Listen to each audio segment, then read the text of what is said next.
Hello students, how are you all? This is your chapter 15 from your English course book. So let's start. This is a new chapter, The Fisherman's Flute. Okay, written by this tale from Aesop. ठीक है, तो चलो start करते हैं बेटा। Introduction दे दूं पहले इसके बारे में कि स्टोरी है क्या। The fisherman's flute is story from Aesop fables.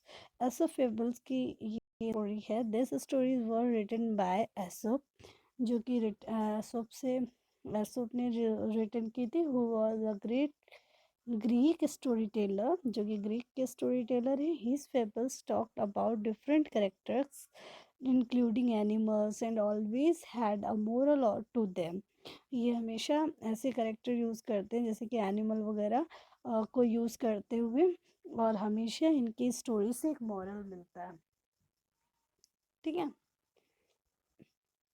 This story tell us how a fisherman son play his flute and everyone enjoyed. कि यहाँ स्टोरी ये बता रही है कि फिशरमैन के सन कैसे प्ले करता है फ्लूट, मतलब बांसुरी, और सभी लोग एंजॉय करते हैं। He tries the same when he goes fishing. Do you think the fish at sea dance to his tune. ठीक है, कि वो जब वो जाता था फिशिंग करने तब वो ट्राई करता था, तब वो बजाता था। Do you think the fish at sea dance to this his tune. और वहाँ पर उस अ, समुद्र में मछलियाँ भी डांस करने लगती थी उसकी टून पर।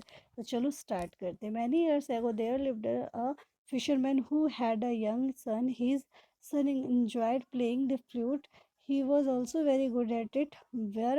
Whenever he played the flute, the children danced to the music. This made him feel very proud.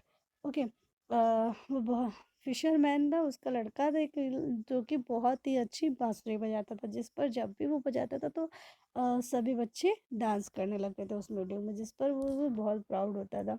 One day the fisherman was unwell and couldn't go fishing. His son decided to go fishing that day. He took his flute and his nets. एक दिन उसके पापा अच्छे नहीं थे, उनकी तबीयत ठीक नहीं थी, सिक थे। तो उसने डिसाइड किया कि चलो आज मैं फिशिंग करने जाऊंगा, क्योंकि उसके पापा नहीं जा पा रहे थे, नहीं जा सकते थे। तो उसने अपना फ्लूट लिया और नेस्ट मतलब जाल लिया और चल दिया। The sea was filled with lots of fish.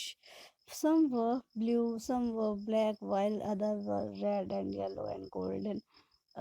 Fish वो समुद्र में बहुत सारी फिशेस होती हैं, कुछ ब्लैक, कुछ रेड, कुछ येलो, कुछ गोल्डन। ठीक है, the boy cast his large net into the water and sat on a rock. He thought that if he played his flute, the fish would dance and get caught into his net. He soon began playing melodious tunes on his flute. The fish swam away from the music as they were scared. He sat there for hours but could not catch a single fish. Seeing the net's empty, he was upset. लड़ वो लड़के ने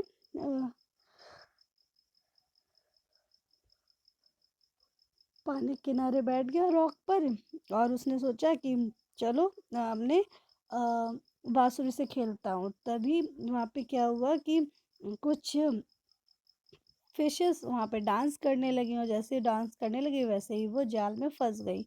ही soon began playing melodious tune on his flute.